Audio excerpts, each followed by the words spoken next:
Hello aspirants, vision IAS में आपका स्वागत है। न्यूज़ टुडे के आज के सेशन में हम बात करेंगे 21 जनवरी की जो हमारी महत्वपूर्ण खबरें हैं उनके बारे में। तो चलिए सबसे पहले जान लेते हैं आज की महत्वपूर्ण खबरें कौन-कौन सी है। आज 4 हमारी मेन न्यूज़ होगी। पहला है उभरता नव राजवाद और नव सामंतवाद। ये अमेरिकी राष्ट्रपति जो भी कर रहे हैं उसके संदर्भ में ये न्यूज़ आई है, तो इसके बारे में हम लोग बात करेंगे। लोक स्वास्थ्य देखभाल पर लेसेंट आयोग की जो एक रिपोर्ट आई है उसके बारे में बात करेंगे।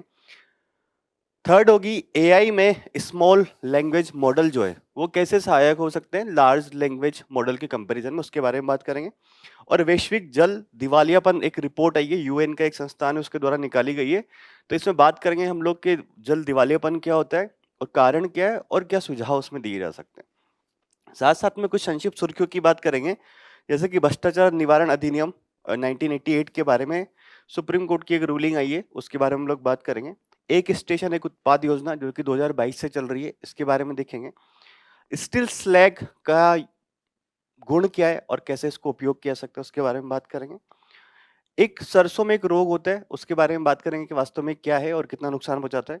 लाइट वाटर रिएक्टर भारत बनाने की बात कर रहा है ताकि परमाणु ऊर्जा को बढ़ावा दिया जा सके, उसके बारे में बात करेंगे। मुनरो सिद्धांत, जिसको अमेरिकी राष्ट्रपति अभी ज़्यादा एक्सटेंडेड सेंस में यूज़ कर रहे हैं, तो उसके बारे में बात करेंगे कि मुनरो सिद्धांत का कब दिया गया था और क्या है वास्तव में। कुंभलगढ़ वन्यजीव अभयारण्य के बारे में वहाँ पे एक इको सेंसिटिव जोन बनाने की बात करी जा रही है, तो इसके बारे में बात करेंगे। एक डियोगो गार्सिया जो कि मध्य हिंद महासागर है, वहाँ पे एक द्वीप है, तो उसके बारे में बात करेंगे, उसकी लोकेशन क्या है और क्यों अभी हाल ही में वो न्यूज़ में रहा है। तो चलिए बात करते हैं आज की हमारी पहली मुख्य खबर की। आज की हमारी पहली मुख्य खबर है उभरता नव राजवाद और नव सामंतवाद। तो देखिए वर्तमान जो विश्व राजनीति है उसमें ये चीज देखी जा रही है नियो रॉयलिज्म और नियो फ्यूडलिज्म। रॉयलिज्म आप समझ गए होंगे, एक पहले ही टाइम पे लोकतंत्र आने से पहले जितने भी राज्य हुआ करते थे या फिर विश्व व्यवस्था जो थी वहां पर राजा महाराजा नवाब सुल्तान इत्यादि का रोल हुआ करता था। उनकी शक्ति या फिर उनका जो कहना है वही कानून हुआ करता। तो वर्तमान में ऐसा क्यों हो रहा है? वो अमेरिकी राष्ट्रपति जो भी कर रहे हैं वो बात यही बोल रहे हैं कि मैं किसी नियम कानून को नहीं मानता, जो मैं सोच रहा हूँ वही सबसे बेस्ट है ना। तो ये बात निकल कर आ रही है कि कहीं ना कहीं वर्तमान समय जो चल रहा है विश्व राजनीति का, उसमें नव राजतंत्रवाद और नव सामंतवाद जो नई नई कंपनियां हो रही है, बड़ी बड़ी टेक कंपनियां हैं, जैसे स्टारलिंक हो गया, आपके गूगल हो गई, इस प्रकार की जो कंपनियां हैं वो कहीं ना कहीं नव साम्राज्यवाद को रिप्रेजेंट कर रही है।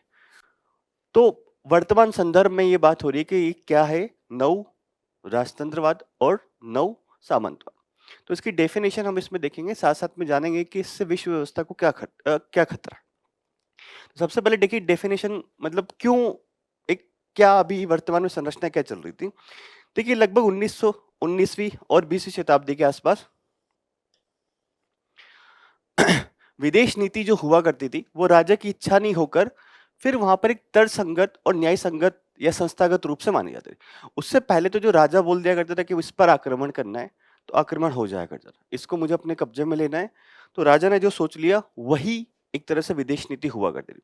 परंतु जैसे 20वीं शताब्दी और 19वीं शताब्दी में आधुनिक लोकतंत्र का उदय हुआ और विश्व जो है आधुनिकता की तरफ धीरे धीरे बढ़ा, तो जो विदेश नीति है वो राजा की इच्छा ना होकर एक तर्कसंगत तरीके से और संस्थागत रूप उसने ले लिया। विभिन्न प्रकार की एडवाइजेस ली जाती थी और उसके बाद एक्शन कुछ लिया जाता था। परंतु वर्तमान में ये हो रहा है कि वर्तमान में जो नौकरशाही संरचना है वो कमजोर हो रही है, साथ साथ में एलीट वर्ग जो है उनके अधिकार कम पड़ रहे हैं और अंतरराष्ट्रीय तकनीकी दिग्गज जैसे कि जो बड़ी बड़ी कंपनी है, जाइंट एप्पल हो जिस प्रकार की कंपनी होगी, एलन मस्क की कंपनी स्टारलिंक हो गई, गूगल जो हो गया, ये बड़ी बड़ी जो कंपनियां हैं इनका जिनका उदय हो गया है। साथ साथ में व्यक्तिगत राजनीति व्यक्तिकृत राजनीति, यानी कि मैंने जो सोचा अभी जो अमेरिकी राष्ट्रपति डोनाल्ड ट्रंप कर रहे हैं कि उनको जो अच्छा लग रहा है कि वेनेजुएला पर मुझे कब्जा करना है किसी प्रकार से, तो वहां के राष्ट्रपति को उठा के लिया है। अब वो बार बार ग्रीनलैंड की बात कर रहे हैं कि हमें हमारी सुरक्षा को मजबूत करने के लिए ग्रीनलैंड चाहिए। तो वर्तमान में क्या हो रहा है कि वर्तमान में विश्व जो है प्री मॉडर्न एरा जो हुआ करता था, पूर्व आधुनिक काल, वहां जा रहा है वापस से कहीं ना कहीं कि संस्थागत तंत्र जो था विदेश नीति के निर्माण का और एक तर्कसंगत तरीका था वो ना होकर अब व्यक्तिकृत जो नेता ने सोच लिया वही फाइनल चीज है। और जो टेक दिग्गज हो गए, बड़ी-बड़ी कंपनियाँ होगी, वो मिलके डिसाइड कर रही हैं। क्योंकि जैसे देखिए वेनेजुएला में जो कब्जा किया गया, अब आपने अगर घटनाक्रम पूरा देखा होगा तो अमेरिकी राष्ट्रपति ने एक मीटिंग करी उसके बाद में बड़ी-बड़ी जो ऑयल कंपनियाँ हैं अमेरिका की उनके साथ में। शेवरॉन जिसमें एक बहुत बड़ी कंपनी है। तो उन ऑयल कंपनीज़ को फिर बोला कि आप जाइए अब वेनेजुएला में और वहाँ पे जाके निवेश कीजिए और वहाँ का ऑयल निकालिए और बेचिए, है ना? तो कहीं न कहीं जो विशेषज्ञ वो ये बात कर रहे थे कि जो बड़ी-बड़ी ऑयल कंपनियाँ थी, उन्हीं का दबाव था अमेरिकी राष्ट्रपति के ऊपर कि वो वेनेजुएला जो है उसको अपने नियंत्रण में ले गई। तो उन्होंने विभिन्न प्रकार के बहाने बनाए। तो वही है जो बड़ी-बड़ी कंपनियाँ हैं और अब जो है एक तरह से व्यक्तिकृत जो मैंने सोच लिया उस प्रकार की राजनीति वापस से जा रही है। तो कहीं न कहीं हम वापस से जो पुराना युग था उसमें एंटर कर रहे हैं। और ये कहीं न कहीं जो है वर्तमान अंतर्राष्ट्रीय व्यवस्था है उसको चुनौती दे रही है। तो नव राजतंत्रवाद और नव सामंतवाद क्या है? अब तक आप मोटा-मोटा समझ गए होंगे, है ना? तो फिर भी डेफिनेशन क्या है कि सत्ता का एक संप्रभु नेता के हाथों में केंद्रित होना वो क्या है? नव राजतंत्रवाद। सत्ता जो है पूरी की पूरी वो एक नेता के हाथ में। अमेरिका में अभी यही हो रहा है कि जो है सत्ता पूरी की पूरी किसके हाथ में? अमेरिकी राष्ट्रपति के हाथ में। रूस में जो है वो सारी की सारी सत्ता वहाँ के जो राष्ट्रपति है पुतिन उनके हाथ में। चाइना में जो सारी की सारी सत्ता है वो वहाँ के जो राष्ट्रपति है शी जिनपिंग उनके हाथों में। तो यही है कि संप्रभु जो नेता है उनके हाथों में पूरी की पूरी शक्तियाँ एक तरह से केंद्रित होती है और वो संस्थाओं की नहीं सुनते, जो संस्थाएं बनाई गई उनकी नहीं सुनते, इसकी बजाय अपने निष्ठावान कुछ लोग होते हैं उनके माध्यम से शासन करते हैं। जो उनके सुनने वाली बात है या फिर होते हैं ना बटरिंग टाइप के जो लोग होते हैं, निष्ठावान लोगों की सुनेंगे, इसके अलावा कोई संस्थागत तंत्र को नियम कानून को नहीं मानेंगे। तो इससे क्या हो रहा है कि संस्थागत व नियम आधारित अंतर्राष्ट्रीय व्यवस्था और बहुपक्षवाद जो है उसको चुनौती मिल रही है। अब इसमें फिर से वापस इसको समझाया हुआ है कि सत्ता ऐसे सामाजिक बंधनों के चारों ओर लंबवत केंद्रित होती है जो व्यक्तिगत निष्ठा और मतलब सत्ता जो है वो वैसे लोगों से केंद्रित होती है जो कि व्यक्तिगत निष्ठा और संबंधों से जुड़ी हुई होती है। साधारण शब्दों में कहे तो संप्रभु नेता अपने निष्ठावान लोगों के वो अधिकारियों के माध्यम से आदेशों को लागू करते हैं। जैसे राजतंत्र में भी यही हुआ करता था। राजतंत्र में जो राजा हुआ करता था, नवाब हुआ करता, उसके सगे संबंधी जो हुआ करते थे या फिर जो उसके निष्ठावान लोग थे उसके माध्यम से वो शासन किया करते। तो वर्तमान में वही चीज देखी जा रही है ना। नीतियां संस्थागत राष्ट्रीय हितों की बजाय नीतियां जो राष्ट्रीय हितों की बजाय जो है व्यक्तिगत प्राथमिकता क्या है, वो नेता क्या सोच रहा है, साथ साथ में उसकी शिकायतें क्या है और एक तरह से ट्रांजैक्शंस क्या है, उस प्रकार से वो सारी चीजें संचालित हो रही है। अगर आपने पूरा राजा राजा महाराजा वाला सिस्टम देखा होगा तो उसको रिलेट कर सकते हैं और नव इसलिए इसको बोल रहे हैं क्योंकि आधुनिक सदी में ऐसी चीजें हो रही है ना, शूडो तरीके से। नव सामंतवाद क्या है? सामंत क्या हुआ करते थे? राजा के अंतर्गत बहुत सारे सामंत रहा करते थे जिनके पास सेनाएं हुआ करती थी, जिनके पास जमीन बहुत बड़ी बड़ी हुआ करती थी और वो एक दूसरे के ऊपर अतिक्रमण या फिर अधिकार भी जताया करते थे दूसरे सामंतों की जमीन। तो वर्तमान में जो निजी संस्थाएं होगी और अंतर्राष्ट्रीय नेटवर्क्स जो है वो कहीं ना कहीं में विखंडित कर देता है। यह मतलब नव सामंतवाद जो है जो सत्ता जो है वर्तमान में उसको निजी संस्थाओं और अंतर्राष्ट्रीय नेटवर्क में विखंडित कर देता है और कहीं ना कहीं से राज्य का प्राधिकार कमजोर हो रहा है। अगर निजी जो संस्थाएं हैं, बड़ी बड़ी टेक कंपनीज हैं, वो राज्य के जो निर्णय है अगर उनको प्रभावित कर रही है तो राज्य की जो पावर है या फिर राज्य की जो अथॉरिटी है वो कहीं ना कहीं डाइल्यूट हो रही है। उदाहरण के लिए डिजिटल स्पेस पर नियंत्रण रखने वाली तकनीकी दिग्गज कंपनियां जो है जैसे स्टारलिंक या सोशल मीडिया प्लेटफॉर्म जो हो गए इंस्टाग्राम, फेसबुक, ये वर्तमान में क्या है राजनीति, युद्ध और शांति इत्यादि को कंट्रोल कर रहे हैं। जैसे एलन मस्क जो स्टारलिंक है वो यूक्रेन में एक तरह से नेटवर्क प्रदान कर रहे हैं, है ना, इंटरनेट प्रदान कर रहे हैं। अभी जैसे ईरान में जब वहाँ की सरकार जब वहाँ पे प्रदर्शन हो रहे थे तो वहाँ की सरकार ने इंटरनेट पे पाबंदी लगा दी थी। तो फिर स्टार लिंक के माध्यम से एलन मस्क ने वहाँ पे इंटरनेट प्रोवाइड कर दिया था। कहीं न कहीं ये चाह रहे थे कि ईरान में कू हो जाए और वहाँ की जो सत्ता है वो परिवर्तित हो जाए। तो टेक दिग्गज कंपनियाँ कहीं न कहीं हस्तक्षेप कर रही है राज्य की अथॉरिटी में। सोशल मीडिया प्लेटफ़ॉर्म जो है वो लोग क्या पहनेंगे, क्या सोचेंगे इसको काफ़ी ज़्यादा नियंत्रित कर रहा है आजकल ना।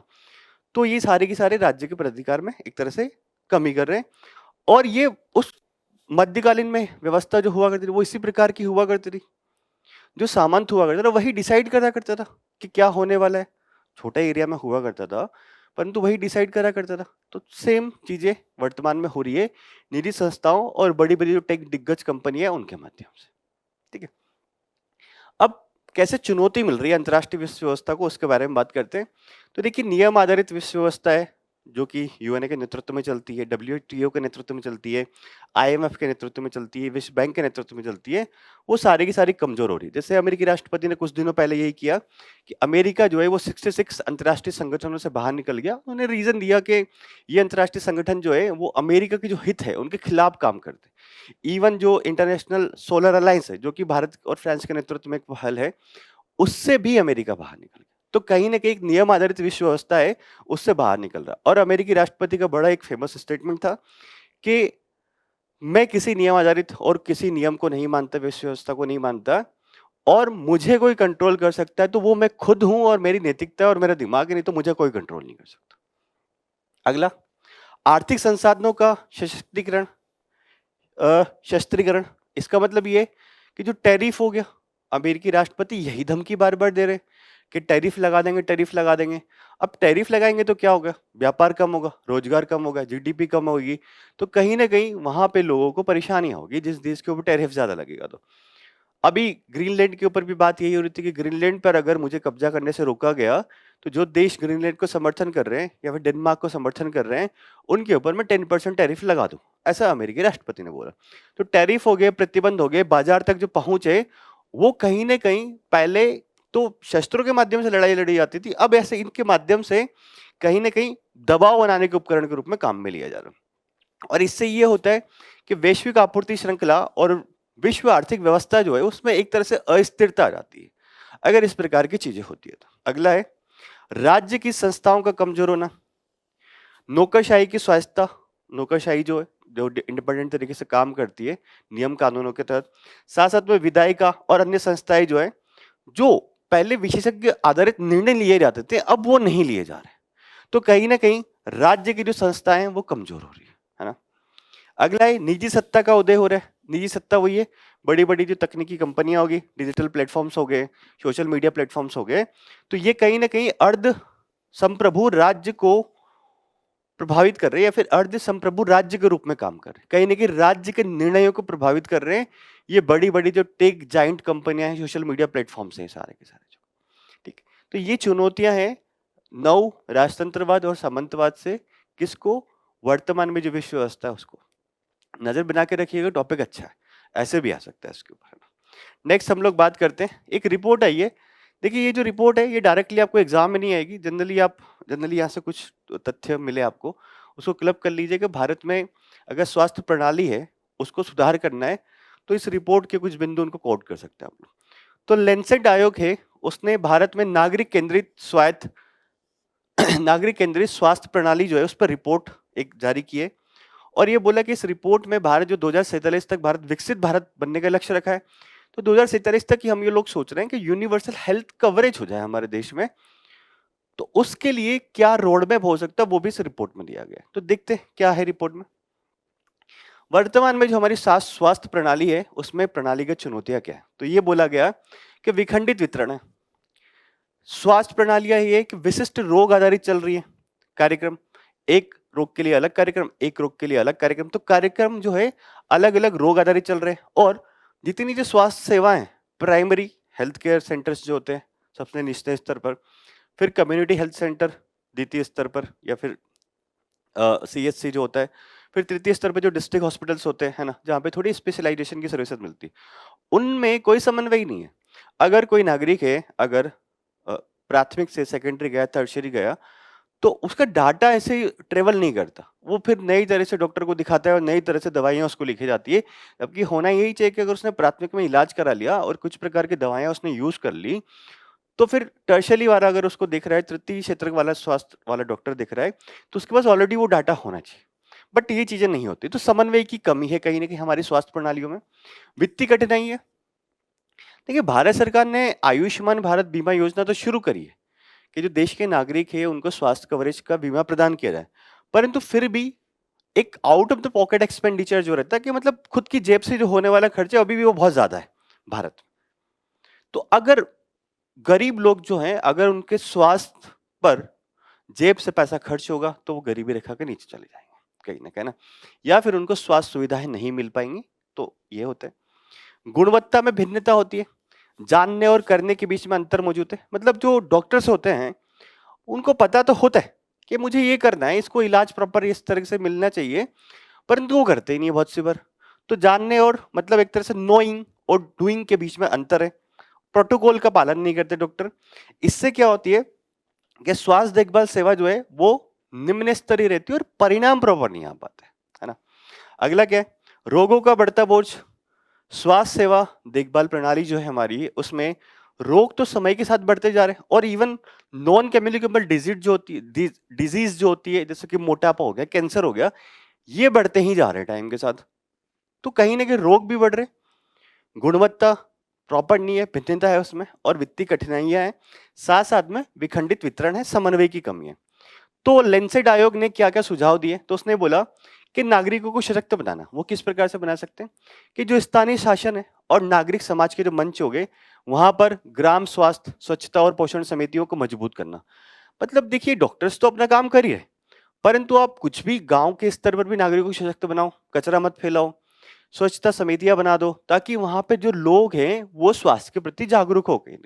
साथ ही अगर स्वास्थ्य सेवाओं में कुछ दिक्कत है तो प्रभावी शिकायत निवारण प्रणाली है, उसको निर्मित किया जाना चाहिए। तो डॉक्टर प्रॉपर्ली इलाज नहीं कर रहा है, उसकी टेक केयर नहीं हो रही है, अगर कोई इंसान हॉस्पिटल गया, तो एक शिकायत निवारण प्रणाली होनी चाहिए। स्वास्थ्य प्रणाली के प्रदर्शन, मतलब स्वास्थ्य प्रणाली हमारी किस प्रकार से काम कर रही है, कितने लोगों का इलाज किया, कितने का नहीं किया, वहां पे क्या क्या स्वास्थ्य सुविधा है, इन सब का डेटा जो है वो पब्लिक डोमेन में होना चाहिए नागरिकों के पास, तो नागरिक सशक्त हो सकते हैं। सार्वजनिक क्षेत्र में सुधार किया जाना चाहिए। मतलब वही हमने जो बात करा था, हमारे प्राथमिक सेक्टर, सेकेंडरी सेक्टर और टर्शियरी सेक्टर में एक तरह से समन्वय होना चाहिए, और विभिन्न जो अस्पताल है उनको जोड़ा जाए, ताकि एफर्ट्स कम लगे डॉक्टर्स को। अगर उसको पता लगे कि हाँ यार, ये 5 दवाइयां तो पहले खा चुका है, इसके ऊपर इम्पैक्ट नहीं कर रही है, तो कुछ और ट्राई किया जाए इसके। ठीक है, नेक्स्ट क्या है, निजी क्षेत्र को यूएचसी लक्ष्यों के साथ जोड़ना। हमारे देश में निजी क्षेत्र के बिना हम जो यूनिवर्सल हेल्थ कवरेज उसको प्राप्त नहीं कर सकते। निजी क्षेत्र का भी बड़ा योगदान होगा। तो fee for services, fee for services क्या होता है, जैसे कि आप डॉक्टर के पास गए, डॉक्टर ने आपको 500 रुपए दिया, 500 रुपए लिया, फिर आप अगली बार आए, तो इसमें क्या होता है कि डॉक्टर का फायदा होता है। डॉक्टर तो यही चाहेगा कि आपकी बीमारी परसिस्ट रहे, और वो आपको बार बार बुलाता रहेगा क्योंकि उसको पैसा आता रहेगा। तो ये फी फॉर सर्विस की जगह एक मॉडल ये बोल रहा है कि कैपिटेशन, यानी कि प्रति व्यक्ति शुल्क, या फिर वैश्विक बजट की ओर बढ़ना। प्रति व्यक्ति शुल्क का अर्थ ये हो गया एक तरह से कि जैसे मैं हूं, तो मेरा जो सरकार क्या करे, मेरे महीने के हिसाब से, साल के हिसाब से 5,000 रुपए जैसे हॉस्पिटल्स में जमा कर दिए, है ना।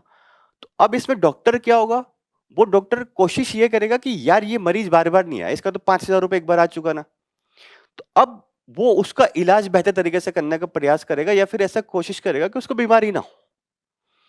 ये फी फॉर सर्विसेज वाले में तो यही चाहता है डॉक्टर के बार बार ही आता रहे, तो हो सकता है कि प्रॉपर इलाज नहीं हो रहा हो। मैं ये तो नहीं बोल रहा हूँ कि सारे डॉक्टर्स ऐसा करते हैं, परंतु फिर भी ये देखा जाता है कहीं ना कहीं, प्राइवेट हॉस्पिटल्स में तो और ज्यादा देखा जाता है। तो कहीं ना कहीं ये है कि हमें कैपिटेशन है कि प्रति व्यक्ति शुल्क है, इसकी तरफ एक तरह से बढ़ना पड़ेगा, तय राशि, ताकि मरीज बीमार ना पड़े या फिर डॉक्टर उसका प्रॉपर इलाज कर पाए। और सुझाव क्या है, तकनीक का विस्तार करना, जैसे कि आयुष्मान भारत डिजिटल मिशन जो हमने चला रखा है। पारदर्शी शासन होना चाहिए, निगरानी जो हो वो रियल टाइम में हो, मरीजों की भी हो, हॉस्पिटल्स की भी हो, वहां की सुविधाओं की भी हो। साथ साथ में एविडेंस बेस जो है, एक तरह से साक्ष्य आधारित नीति निर्माण हो, शोधकर्ताओं और मतलब स्वास्थ्य के क्षेत्र में जितने भी काम करने वाले एक्सपर्ट हो गए, जो ब्यूरोक्रेसी हो गई, वो सारे के सारे एक साथ आए, और बेहतर साक्ष्य आधारित नीतियों का निर्माण। अब बात करते हैं हम हमारी आज की तीसरी महत्वपूर्ण खबर की। तीसरी महत्वपूर्ण खबर है एआई में स्मॉल लैंग्वेज मॉडल्स। देखिए, भारत के जो आईटी मंत्री है, उन्होंने ये बात बोली कि एआई का जो भविष्य है वो लार्ज लैंग्वेज मॉडल की बजाय स्मॉल स्मॉल लैंग्वेज मॉडल्स जो है उनके ऊपर टिका हुआ है। तो इस न्यूज़ में बेसिकली हम लोग देखेंगे कि भारत में एक तो स्मॉल लैंग्वेज मॉडल्स है, उसका ज़्यादा विकास क्यों हो रहा है, और लार्ज लैंग्वेज मॉडल की तुलना में स्मॉल लेवल मॉडल्स जो है वो क्यों किफ़ायती है ना, उनके लाभ क्या है। तो सबसे पहले तो ये जान लेते हैं कि वास्तव में होते क्या है, स्मॉल लैंग्वेज मॉडल्स क्या होते हैं। तो देखिए, ये एआई प्रणालियां ही होती है कॉम्पैक्ट, जो कि सरल न्यूरल नेटवर्क संरचना पर बनाई जाती है और जिस प्रकार से लार्ज लैंग्वेज मॉडल काम करते हैं उसी प्रकार से प्राकृतिक भाषा उसको समझने में उत्पन्न करते हैं, है ना। डिजाइन किया जाता है इनको। अब इसमें पैरामीटर्स, मतलब जो न्यूरल नेटवर्क होते हैं उसके पैरामीटर्स की बात करी जा रही है, तो कुछ मिलियन से लेके 30 बिलियन तक इसमें हो सकते हैं, और लार्ज लैंग्वेज मॉडल जो होते हैं उसमें सैकड़ों बिलियन से लेके ट्रिलियन तक हो सकते हैं। मतलब देखिए, एक बड़ा रूप है एक छोटा रूप है, आप इतना सा समझ लीजिए, ज्यादा उसमें लोड लेने की बात नहीं। वर्तमान स्थिति क्या है कि वैश्विक स्तर पर अगर बात करें तो एआई का लगभग 95% जो कार्य अभी हो रहा है वो स्मॉल लैंग्वेज मॉडल्स के ऊपर हो रहा है, ठीक है। उदाहरण कुछ दिए हुआ है जैसे कि लामा, मिस्टल, जेम्मा, ग्रेनाइट, तो स्मॉल लैंग्वेज मॉडल्स हैं। अब ये देखते हैं कि वास्तव में भारत में जो स्मॉल लैंग्वेज मॉडल्स हैं उनका उपयोग भारत में क्यों बढ़ रहा है, तो बहुभाषी लाभ है। मतलब स्मॉल लैंग्वेज मॉडल का उपयोग करके हम विभिन्न प्रकार की जो भाषाएं हैं उसमें एआई को डेवलप कर सकते हैं, तमिल, मराठी जैसे स्थानीय भाषाओं में बेहतर तरीके से प्रदर्शन करा सकते हैं। अगले 50 करोड़ अवसर, मतलब भारत में जो देश के नागरिक है जिनको एक तरह से एआई का उपयोग करना है भविष्य में, तो अगर क्षेत्रीय भाषाओं का उपयोग होगा तो कहीं ना कहीं वो जो नागरिक है वो भी एआई का उपयोग कर सके, तो वो स्मॉल लैंग्वेज मॉडल्स की वजह से हो सकता है। प्रगति के लिए तैयार प्रदर्शन, यानी कि स्मॉल लैंग्वेज मॉडल्स जो है वो बुनियादी उपकरणों पर संचालित होते हैं और ऑफलाइन परिचालन करते हैं, साथ साथ में डेटा की गोपनीयता सुनिश्चित करते हैं, इसलिए सही है बुनियादी उपकरण पर संचालित। मतलब कहीं ना कहीं ये मानिए कि बेसिक जो होता है और एक तरह से इनमें टेक्निक का यूज होता है तो डेवलप हो सकते हैं इजिली ना। कार्य केंद्रित क्षमता, तो देखिए इसमें मतलब मजबूत उद्देश्य आधारित प्रदर्शन करते हैं स्मॉल लैंग्वेज मॉडल। देखिए अब कोई एक, बस आपको ये करना, मान लीजिए ट्रांसलेशन करने के लिए कोई एक मॉडल डेवलप करना है कि मराठी से तमिल में कैसे ट्रांसफर होगा, ट्रांसलेशन हो सकता है, तो स्मॉल लैंग्वेज मॉडल का उपयोग करके बहुत ऐसा छोटा सा एआई प्रोग्राम जल्दी बनाया जा सकता है। जबकि बड़ा वाला जो होगा उसमें सारी चीजें होंगी कि सारी लैंग्वेज का एक दूसरे में ट्रांसलेशन किया जा सके, इतना समझ में सकते हैं ना। तेजी से बढ़ता बाजार, स्मॉल लैंग्वेज मॉडल्स जो है जिनका बाजार 2032 तक $5 बिलियन से 2000, देखिए ये 2025 में अभी वर्तमान में इसका जो बाजार है वो है $1 बिलियन का, जो कि 2032 तक $5 बिलियन का हो सकता है। सही आकार का एआई, भारतीय कंपनियां स्मॉल लैंग्वेज मॉडल्स जो है उनकी सटीकता, अनुकूलनशीलता और व्यवहारिक परिनियोजन के कारण पर ये पसंद करती है, क्योंकि भारतीय कंपनियों के लिए ज्यादा अनुकूल है स्मॉल लैंग्वेज मॉडल डेवलप करना, ठीक। अगला बात करते हैं, अब क्या लाभ है वास्तव में कि लार्ज लैंग्वेज मॉडल की कंपैरिजन में स्मॉल लैंग्वेज मॉडल्स के क्या लाभ है, तो किफायती है ये। देखिए लघु मॉडल्स जो होते हैं उसमें कम कंप्यूटेशनल पावर का उपयोग होता है जो कि लागत प्रभावी होती है कहीं।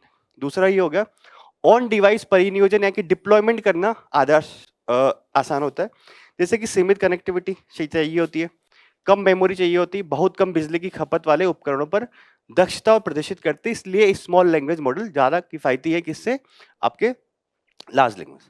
एआई का लोकतांत्रिकरण, अधिक संगठन, मतलब अगर विविध दृष्टिकोणों वाले एआई मॉडल्स अगर हमें डेवलप करने हैं तो हम स्मॉल लैंग्वेज मॉडल्स की सहायता से कर सकते हैं आसानी से।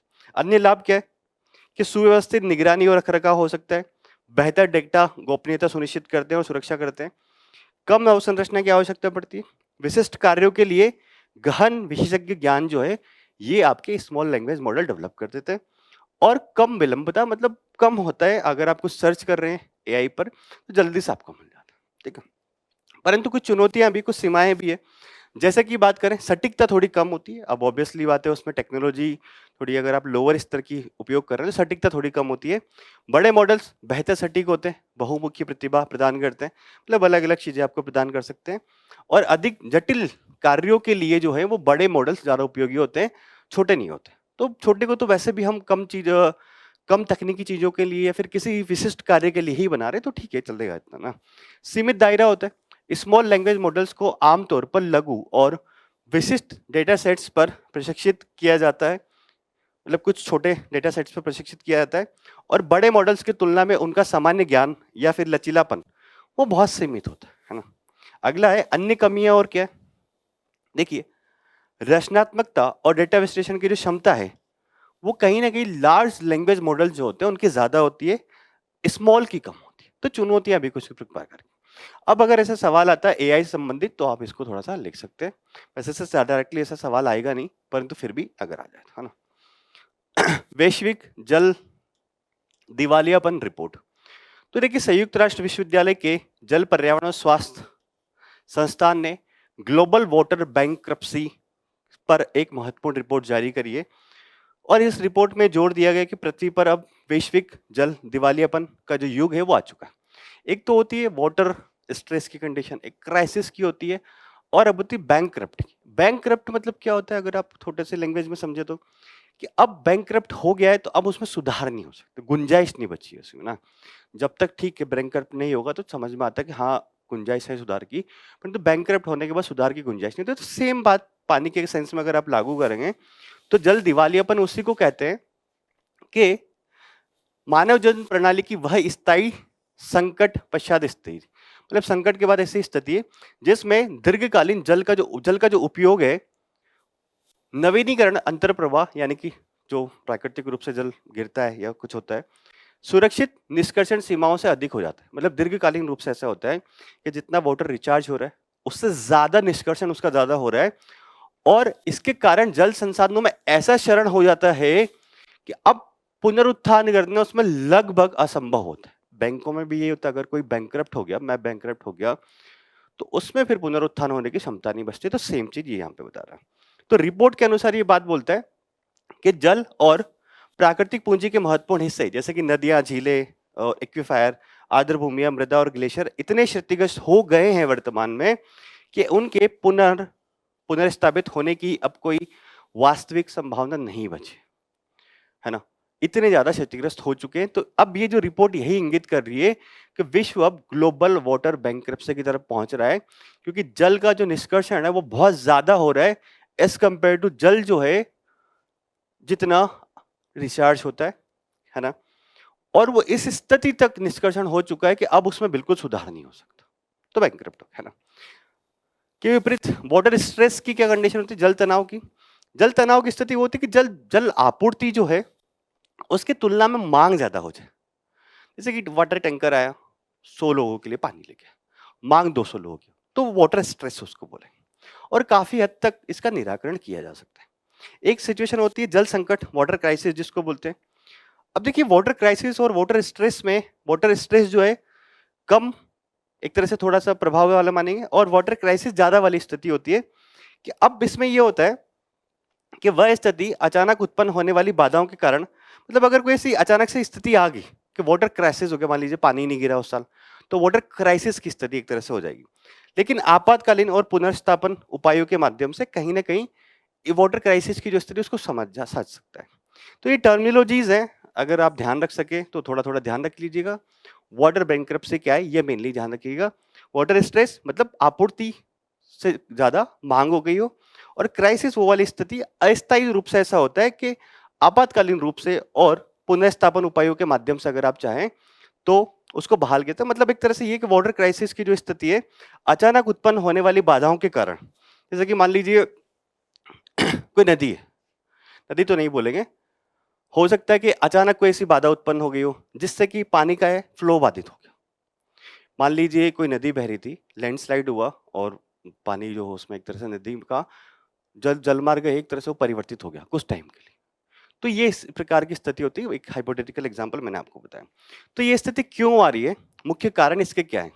तो देखिए धीमी गति से होने वाला क्षय ऐसी धीमी गति से होता है कि हमें पता नहीं लगता। जैसे वाटर का निष्कर्षण हम लोग इतना तक करते धीरे धीरे करते हैं कि पता नहीं लगता कि हो सकता है वाटर टेबल खत्म हो गया, या फिर नदियां धीरे धीरे सूख रही है हमें पता भी नहीं लगता है। तो सतही और भौम जल का लगातार अत्यधिक उपयोग धीरे धीरे भंडारण और गुणवत्ता को खराब करता है। अक्सर शुरुआती चेतावनी संकेतक जो होते हैं, कोई चेतावनी अगर आ रहा है वहां से, तो तब तक नजरअंदाज किया जाता है जब तक कि उसमें सुधार की सीमा को पार न कर जाए। अभी जैसे कि पंजाब और पश्चिमी यूपी के आसपास जो क्षेत्र है वहां पर वाटर टेबल काफी ज्यादा नीचे जा चुका है, और ऐसा हो भी रहा है, परंतु कोई ध्यान नहीं दे रहा है उस चीज पे भी। तो धीमी गति से धीरे धीरे क्षय हो रहा है वहां का पानी, और एक दिन सिचुएशन ऐसी आएगी कि फिर वहां से पानी निकलना ही बंद हो जाएगा। तो फिर पूरी की पूरी वहां की कृषि अर्थव्यवस्था जो है वो एक तरह से खराब हो जाएगी। अगला क्या है, अवसंरचनाओं का अधिक विस्तार। बड़े बांध हो गए, जल स्थानांतरण परियोजनाएं, नदी जोड़ो परियोजना ऐसे हो गए, संधारणीय सीमाओं से परे विस्तार को बढ़ावा दे रही है। मतलब इस पर कहीं ना कहीं इस तरह हो रहा है कि बड़े बांध जो बन रहे हैं कहीं ना कहीं नदी का जो प्राकृतिक फ्लो है उसको बाधित कर रहे हैं।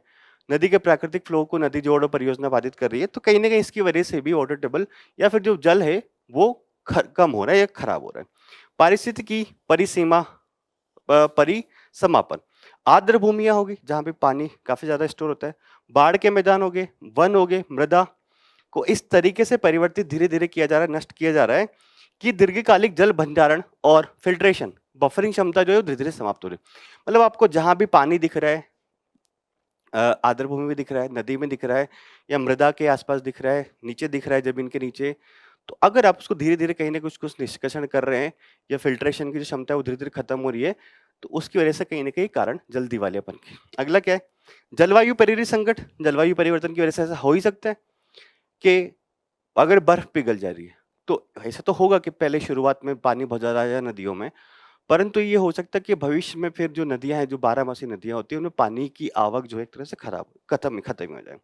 जलवायु परिवर्तन की वजह से भी धीरे धीरे विश्व जो है वो एक तरह से वाटर बैंक्रप्सी की ओर जा रहा है। ठीक है, ये कारण हो गए। ओके, इसमें इतना ही है। जल दिवालियापन क्या है ये देखा हमने, और कारणों के बारे में जरा आप सुझाव अगर कोई और किसी न्यूज में आएगा तो उसके बारे में हम लोग बात करते हैं। अब हम लोग बात करते हैं अन्य संक्षिप्त सुर्खियों की। तो देखिए, पहला है हमारा भ्रष्टाचार निवारण अधिनियम 1988। तो देखिए, उच्चतम न्यायालय ने कहा कि राज्य की जो जांच एजेंसी होती है, जैसे राज्य में बहुत सारी एंटी करप्शन ब्यूरोज होते हैं, है ना, तो उनको भ्रष्टाचार निवारण अधिनियम जो है 1988 का, उसके तहत भ्रष्टाचार के मामलों को जांच कर सकती है। ऐसा किसने बोला? सुप्रीम कोर्ट ने। और राज्य की पुलिस हो गई, एंटी करप्शन ब्यूरोज हो गए, यह नियम तब भी लागू होता है जब, मतलब देखिए, अगर कोई स्टेट है, मान लीजिए यूपी है, यूपी में कोई केंद्र सरकार का कर्मचारी काम कर रहा है और वो करप्शन करते हुए पकड़ा गया, तो ऐसा नहीं है कि जो वहां की जो एंटी करप्शन ब्यूरो है या जो राज्य की पुलिस है, वो जो सीबीआई है उससे परमिशन लेने आएगी कि आप हमें परमिशन दीजिए, वो केंद्रीय कर्मचारी है तो हमें उसके खिलाफ कार्रवाई करनी है। ऐसा नहीं, ये सुप्रीम कोर्ट ने बोला कि राज्य की एजेंसियों के पास पावर है कि वो करप्शन की जांच कर सकती है। ये सिंपल सी बात सुप्रीम कोर्ट ने बोली। तो भ्रष्टाचार निवारण अधिनियम क्या है? देखिए, इसमें यही कि रिश्वतखोरी हो गया, गबन हो गया, आय से अधिक संपत्ति रखने वाले को अपराध की श्रेणी में माना जाता है। और इसका उद्देश्य यही था कि सरकारी विभाग और सार्वजनिक क्षेत्र जो है उनको भ्रष्टाचार मुक्त बनाया जाए। 1988 में एक कानून लाया गया था। तो भ्रष्टाचार लेना भी अपराध है और भ्रष्टाचार एक तरह से रिश्वत देना भी अपराध। अगर आप भी रिश्वत दे रहे हैं तो आप भी अपराध की श्रेणी में गिने जाएंगे। ऐसा इस एक्ट में बाद में संशोधन किया गया था, तो जोड़ा गया। अगला क्या है? अगला है एक स्टेशन एक उत्पाद योजना, रेलवे के द्वारा चलाई गई है। तो भारतीय रेलवे की एक स्टेशन एक उत्पाद योजना अब 2000 से अधिक, मतलब ज्यादा रेलवे स्टेशन पे फैल चुकी है। जनवरी 2026 तक इस योजना के से 132 यानी कि 1,32,000 कारीगरों को लाभ मिला, ऐसे बात की जा रही है। तो योजना कब हुई थी? 2022 में शुरू हुई थी। इसका उद्देश्य क्या था कि जो जैसे कोई स्टेशन है, मान लीजिए एमपी में वो स्टेशन पड़ता है, उस एरिया में इंदौर का स्टेशन होगा, तो इंदौर के आसपास के क्षेत्र और इंदौर में जो स्थानीय कोई उत्पाद हो गए या विशेष उत्पाद हो गए, उनको बढ़ावा देने के लिए रेलवे स्टेशनों पर उत्पाद को दिखाने और बेचने की जगह उपलब्ध कराई जाती है। एक स्टेशन एक उत्पाद, है ना। नोडल मंत्रालय कौन है? रेल मंत्रालय। शामिल उत्पाद कौन कौन से जो हो सकते हैं प्रदर्शित या बेचे जा सकते हैं? आदिवासी समुदाय कोई अगर हस्तशिल्प बना रहा है तो वो, स्थानीय बुनकर जो हो गए अगर उन्होंने कुछ बनाया, हथकरघा उत्पाद हो गया, लकड़ी की नक्काशी, हस्तशिल्प, चिकनकारी और जरी जरदोजी का काम, प्रसंस्कृत और अप्रसंस्कृत खाद्य पदार्थ। मतलब कहीं ना कहीं हमारे जो लोकल कारीगर है उनको फायदा पहुंचाने के लिए एक स्टेशन एक उत्पाद योजना 2022 में रेलवे मंत्रालय के द्वारा शुरू की गई। योजना जो है लोकल फॉर वोकल अभियान का हिस्सा है और यह आत्मनिर्भर भारत की हम लोग जो बात करते हैं, देश आत्मनिर्भर होना चाहिए, उसके बारे में बात करते हैं। ठीक है, तो ध्यान रखिएगा। नेक्स्ट देखते हैं, स्टील स्लैग क्या है? स्टील स्लैग और क्या है? तो जो साइंस एंड टेक्नोलॉजी डिपार्टमेंट है, भैया मंत्रालय है, उसने बोला कि संधारणीय तरीके से सड़क निर्माण के लिए स्टील स्लैग जो है उसका उपयोग करने की सिफारिश करी कि करना चाहिए। यह तकनीक खासतौर पे पहाड़ी क्षेत्र जो है वहां पर काफी ज्यादा उपयोगी मानी जाती है। अगर पहाड़ी क्षेत्रों में अगर आप कोई सड़क बना रहे हो और उसमें आप स्टील स्लैग का उपयोग कर रहे हैं तो काफी लाभदायक माना जा रहा है ना। मंत्रालय की प्रौद्योगिकी विकास बोर्ड जो है किसका, साइंस एंड टेक्नोलॉजी मंत्रालय ने इकोफिक्स के व्यवहारिक उपयोग के लिए एक समझौता भी विकसित किया है। इकोफिक्स क्या है? सड़क में जो गड्ढे हो जाते हैं उनको भरने के लिए मिश्रण तैयार किया है। किसने? CSIR का केंद्रीय सड़क अनुसंधान संस्थान है, उसने इकोफिक्स नाम का, कि जो सड़क में गड्ढे हो जाते हैं उनको भरा जा सके, है ना। तो स्टील स्लैग क्या है वास्तव में, इसके बारे में बात करें तो इस्पात जब बनाया जाता है, स्टील स्लैग, स्टील जो इस्पात होता है उसका स्लैग हो गया, तो उसको जब बनाया जाता है तो उससे निकलने वाला एक ठोस अपशिष्ट पदार्थ होता है स्टील स्लैग। मुख्य रूप से इसमें कैल्शियम होता है, आयरन होता है, सिलिकॉन होता है, मैग्नीशियम के ऑक्साइड से बना हुआ होता है स्टील स्लैग। गुण क्या है इसमें? अच्छी मजबूती होती है, यह टिकाऊ होता है और जंग से बचाव करता है ना। उपयोग, इसका निर्माण सामग्री के रूप में उपयोग किया जा सकता है, कंक्रीट सीमेंट में भी इसको मिलाकर एक तरह से लगाया जा सकता है। ठीक है, तो स्टील स्लैग क्या है देखा हमने। अब अगला है, एक रोग है ओरोबेंकी एनजी पीटियाका, है ना, एनजी पिप्टियाका। ओके, तो ये मतलब एक तरह से सरसों की जो फसल है उसको प्रभावित कर रहा है। तो सबसे पहले तो यही ध्यान रखिएगा, एनजो इजिप्ट पीटिया का जो रोग है वो किससे संबंधित है? सरसों की फसल संबंधित है। तो इसको इजिप्शियन ब्रूम रेप जो है वो भी कहा जाता है। यह फसल की जड़ पर पलने वाला एक तरह से परजीवी घास है। क्या ये जो रोग है, इसमें पर्णहरित यानी कि क्लोरोफिल नहीं होता, तो खुद का भोजन नहीं बना पाएगा, और यह पूरी तरह से सरसों की फसल पर निर्भर होता है। अब मतलब एक प्रकार की घास है जिसमें क्लोरोफिल नहीं है, तो उसको भोजन बनाने के लिए फिर सरसों की जो फसल है उसको खराब करता है। यह पौधों की जड़ों से पोषक तत्व ले लेता है, पानी ले लेता है और कार्बन एक तरह से स्क्वीज कर लेता है। पौधे इससे मुरझाने लगते हैं और पौधे की जो पत्तियां हैं वो सरसों की पत्तियां पीली पड़ जाती है और पौधों की वृद्धि इससे रुक जाती है और इससे सरसों के दानों का उत्पादन कम हो जाता है। ये लास्ट ईयर काफी हुआ था भारत में। तो सरसों की फसल की अगर बात करें तो क्या है, भारत में सबसे अधिक पैदावार वाली खाद्य तेल फसल है। मतलब सरसों का जो ऑयल निकाला जाता है, आपने सरसों का ऑयल यूज भी किया होगा। आमतौर पर अक्टूबर के मध्य से अंत में इसको बोया जाता है, अक्टूबर के आसपास इसको बोया जाता है सरसों को, है ना। एक तरह से रबी की फसल है ना। राजस्थान जो है वो सबसे अधिक सरसों का उत्पादन करने वाला राज्य है भारत में। अन्य खतरे सरसों की फसल को क्या है, तो सरसों पर कीटों का हमला भी होता है, खासकर माहू एफिड का, और इसमें कई फफूंद रोग भी लगते हैं जैसे कि सफेद रतुआ, व्हाइट रस्ट, पत्ती झुलजा रोग और तना सड़न और पाउडरी मिलनडियू। बहुत सारे रोग इसको हो सकते हैं सरसों को, है ना। और आजकल बहुत ज्यादा हो रहा है, किसानों को बहुत ज्यादा नुकसान होता है अगर फसल में रोग हो जाता है, तो उत्पादन कम हो जाता है, बहुत सारे कीटनाशक छिड़कने पड़ते हैं, इससे उनकी लागत भी बढ़ जाती है। नेक्स्ट है लाइट वाटर रिएक्टर। तो देखिए परमाणु ऊर्जा विभाग जो है उसने ये बोला कि भारत में अब प्राथमिकता के रूप में हमें लाइट वाटर रिएक्टर जो है वो बनाने होंगे, ताकि भारत में परमाणु ऊर्जा जो है उसका जो लक्ष्य रखा हमने 2047 तक 100 गीगावाट्स का, वो प्राप्त किया जा सके। तो क्या है लाइट वाटर रिएक्टर? देखिए जो परमाणु रिएक्टर होता है जिसमें H2O जो होता है, साधारण जल जिसको आप पीते हैं, को कूलेंट के रूप में भी और मॉडरेटर दोनों के रूप में उसको उपयोग किया जाता है ना। विश्व की 85% से अधिक नागरिक परमाणु रिएक्टर क्षमता, यानी कि जिससे बिजली बनाई जाती है, विश्व में जितने भी रिएक्टर लगे हैं उसमें से 95% जो रिएक्टर है वो लाइट वाटर रिएक्टर ही है। कार्यप्रणाली के यूरेनियम ईंधन का विखंडन होता है इस रिएक्टर में, यही होता है। इससे ऊष्मा पैदा होती है और यह ऊष्मा जल के जरिए भाप बनती है, फिर उससे टरबाइन चलता है और टरबाइन से बिजली पैदा होती है। अब निम्न संवर्धित यूरेनियम का इसमें उपयोग होता है, जैसे कि 3.3 से 5% यूरेनियम 235 का, किसमें? लाइट वाटर रिएक्टर में। भारत में क्या है, देखिए भारत में अब तक जो बनाए गए हैं वो प्रेशराइज्ड हेवी वाटर रिएक्टर बनाए गए हैं। तो अब जैसे कि हमारी आवश्यकता है, प्राथमिकता बदल रही है, तो हम ये बात कर रहे हैं कि लाइट वाटर रिएक्टर को प्राथमिकता दी जा रही है भारत में, ताकि भारत में जो परमाणु ऊर्जा का जो लक्ष्य है उसको प्राप्त किया। तो ये थोड़ा सबसे इंपॉर्टेंट है, ये वाला पहली जो लाइन है वो, है ना। और एक ये निम्न संवर्धित यूरेनियम का इसमें उपयोग किया था। नेक्स्ट क्या है, मुनरो सिद्धांत। अमेरिकी राष्ट्रपति अब जो भी कर रहे हैं वेनेजुएला में जो उन्होंने किया, मुनरो सिद्धांत का हवाला दिया।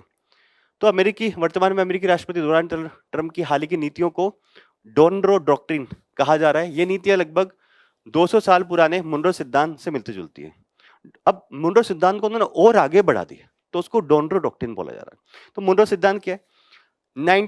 1823 में इसकी घोषणा करी थी, उस टाइम पे जिनके राष्ट्रपति थे जेम्स मुनरो, उनके नाम से। और ये अमेरिका की विदेश नीति का आधार बना उस टाइम पे। इसका मुख्य लक्ष्य ये था कि अमेरिका के आसपास का जो क्षेत्र है उसमें अपना प्रभुत्व स्थापित करना और अमेरिका की सुरक्षा सुनिश्चित करना। ठीक, 3 मुख्य सिद्धांत है कि उपनिवेश ना बनना, मतलब यूरोपीय देश जो है वो अमेरिका के आसपास नए उपनिवेश नहीं बनाए, ऐसी पहले तो बात मुनरो सिद्धांत में बोली गई। दूसरा ये था कि हस्तक्षेप न करना, यूरोप जो है वो स्वतंत्र अमेरिकी जो देश है अमेरिकी महाद्वीप के, उनके मामलों में दखल ना करें, ये भी देखना था उसमें। थर्ड ये था कि अमेरिका का गैर हस्तक्षेप, अमेरिका जो है वो यूरोप के जो युद्ध हो रहे हैं या फिर उपनिवेशक यूरोप के जो बाकी देशों में उपनिवेश है या फिर यूरोप के जो युद्ध हो रहे हैं उसमें अमेरिका को हस्तक्षेप नहीं करेगा। मुनरो डॉक्ट्रिन में ये बात की, मतलब एक तरह से अमेरिका का प्रभुत्व को बढ़ाना था और अमेरिका की सुरक्षा वो सुनिश्चित करनी थी। तो अमेरिकी राष्ट्रपति डोनाल्ड ट्रंप यही बोल रहे हैं कि जो पूरा उत्तरी अमेरिकी द्वीप और दक्षिण अमेरिकी द्वीप जो है वो पूरा एक तरह से अमेरिका के प्रभाव क्षेत्र में आता है, ऐसा मुनरो सिद्धांत में बोला गया और उनको थोड़ा एक्सटेंडेड वर्जन डोनरो डॉक्ट्रिन बोला जा रहा है। ठीक है, नेक्स्ट देखते हैं, कुंभलगढ़ नेशनल पार्क के बारे में बात हो रही है। तो केंद्रीय पर्यावरण मंत्रालय जो है हमारा, उसने बोला कि कुंभलगढ़ अभ्यारण्य को पारिस्थितिक रूप से संवेदनशील क्षेत्र यानी कि इको सेंसिटिव जोन घोषित किया, कुंभलगढ़ वाइल्ड लाइफ सेंचुरी को। तो इको सेंसिटिव जोन हम लोग बहुत बार बात कर चुके हैं, 3-4 दिन पहले भी मैंने बताया था। जैसे कि ये वाइल्ड लाइफ सेंचुरी है, इसके आसपास का जो क्षेत्र है इसको इको सेंसिटिव जोन बना दिया जाए और यहाँ पे कुछ गतिविधियों को प्रतिबंधित कर दिया जाए ताकि जो है ये इसको कोई नुकसान नहीं, और ये शॉक ऑब्जर्वर के रूप में एक तरह से काम कर ले। तो किस अधिनियम के तहत ये इको सेंसिटिव जोन बनाया जाता है? 1986 का जो पर्यावरण संरक्षण अधिनियम है उसके तहत। ठीक है, और लगभग 10 किलोमीटर का होता है नेशनल पार्क की या फिर वाइल्ड लाइफ सेंचुरी की सीमा से, परंतु अलग अलग भी हो सकता है नेशनल पार्क या फिर वाइल्ड लाइफ सेंचुरी के हिसाब से। ठीक है, तो कुंभलगढ़ वाइल्ड लाइफ सेंचुरी की अगर बात करी जाए तो इसको 1971 में डिक्लेयर किया गया था, और राजस्थान का जो कुंभलगढ़ का किला है जो कि वहाँ के जो राणा जी कुंभा थे जिन्होंने बनाया था, उसके आसपास का क्षेत्र है। ये राजस्थान के 3 जिलों में राजसमंद, उदयपुर और पाली में फैला हुआ है। और कुंभलगढ़ किला जो है इसको यूनेस्को की वर्ल्ड हेरिटेज साइट भी डिक्लेयर किया गया। इसका कुल क्षेत्रफल जो है वन्यजीव अभ्यारण्य का वो लगभग 610.5 वर्ग किलोमीटर का है, और अरावली पर्वतमाला राजस्थान से होता हिस्सा निकलता है उसका काफी ज्यादा, की 4 पहाड़ियां जिसमें शामिल है जैसे कुंभलगढ़, सादड़ी, देसूरी और बोखड़ा। वन्यजीव क्या क्या है? तेंदुआ, धारीदार, लकड़बग्गा वहां पाया जाता है, जंगली बिल्ली, भारतीय पेंगोलिन, नीलगाय, चिकारा इत्यादि। वनस्पति के रूप में सूक्ष्म पर्णपाती वन होते हैं, धोक होता है, सालर होता है, खेर, चुड़ैल जैसे पेड़ यहाँ पे। तो कहाँ है? राजस्थान में, और कुंभलगढ़ जो किला है उसके आसपास का क्षेत्र है। ठीक है, अब डिएगो गार्सिया, देखिए अमेरिकी राष्ट्रपति ने ये बात बोली कि डिएगो गार्सिया मॉरिशस को वापस दे रहा है ब्रिटेन, और ये बहुत बड़ी गलती कर रहा है, ऐसी बात हुई। अभी हम लोग जितनी मैक्सिमम न्यूज़ डिस्कस करते हैं, अमेरिकी राष्ट्रपति जब से आए कोई ना कोई न्यूज़ उनके बारे में डेली रहती है। क्या पता अब जब तक ये वीडियो आपके पास लोग पहुंचे, हो सकता है वो कुछ ना कुछ अलग स्टेटमेंट फिर से दे दें, है ना। तो अमेरिकी राष्ट्रपति डोनाल्ड ट्रंप ने डिएगो गार्सिया को लेकर चिंता जताई। यह मामला डिएगो गार्सिया के ब्रिटेन को मॉरिशस को वापस देने से, डिएगो गार्सिया डिएगो गार्सिया देखिए क्या है, सबसे पहले तो ये देख लीजिए आप ना, थोड़ा आइडिया लग जाएगा। ये रहा डिएगो गार्सिया, है ना, जो मध्य हिंद महासागर है वहां पर है। तो मध्य हिंद महासागर में स्थित है और एक प्रवाल जो द्वीप है उसका हिस्सा है। चागोस द्वीप समूह जो है वहां के उसके आसपास उसका हिस्सा है। 1965 में चागोस द्वीप समूह जो है वो यूके को मिला था मॉरिशस से, और 99 ईयर्स की एक तरह से लीज पे मिला था। तो इसको बोला जाता था उस टाइम पे ब्रिटिश हिंद महासागर क्षेत्र। मई 2025 में यूनाइटेड किंगडम और मॉरिशस के बीच एक समझौता हुआ था। इसके तहत पूरा चागोस द्वीप समूह मॉरिशस की संप्रभुता माना गया, मतलब अब ये माना गया कि जो चागोस द्वीप समूह है जहां पे डिएगो गार्सिया है वो अब वापस से मॉरिशस को दिया जाएगा, उसके संप्रभु क्षेत्र में आता है ना। और डिएगो गार्सिया को यूनाइटेड किंगडम से, हालांकि डिएगो गार्सिया को मतलब ये बोला कि 65 में समझौता हुआ था और 99 ईयर्स की लीज पे हुआ था, परंतु मई 2025 में ही बोल दिया गया तो जो पूरा का पूरा चागोस द्वीप समूह है वो मॉरिशस की संप्रभुता के अंतर्गत आता है। तो अमेरिकी राष्ट्रपति ये बोल रहे हैं कि यार हमारा वहां पे 7th फ्लीट है, बहुत बड़ा है ना, और यूके और एक तरह से अमेरिका का जॉइंट बेस वहां पे है, नेवल बेस है। तो अगर उसको दे रहे हो तो हो सकता है उसको थोड़ा सा कहीं ना कहीं डिएगो गार्सिया को भाई जो नेवल बेस है उसको संचालन करने में हमें कठिनाई हो सकती है ना। सैन्य महत्व क्या है? डिएगो गार्सिया पर यूनाइटेड किंगडम और संयुक्त राज्य अमेरिका का संयुक्त सैन्य अड्डा है वहां, 7th फ्लीट जिसको बोला जाता है, ठीक है। तो डिएगो गार्सिया के बारे में ध्यान रखिए, डिएगो गार्सिया कहाँ है और क्यों न्यूज में। ये क्षेत्र रहा डिएगो गार्सिया का। ये पूरा चागोस द्वीप समूह है और उसके ऊपर एक डिएगो गार्सिया, ठीक है। और ये किसका है? मॉरिशस का। ओके, तो आपके जितने भी महत्वपूर्ण न्यूज़ थी और सारी शॉर्ट न्यूज़ हमने काफ़ी डिटेल में चर्चा करी। उम्मीद है ये सेशन आपकी आने वाली एग्जाम की तैयारी के लिए लाभदायक होगा, और ऐसे ही अन्य सेशन देखने के लिए जुड़े रहिए विजन आईएएस के साथ। Thank you so much and all the best.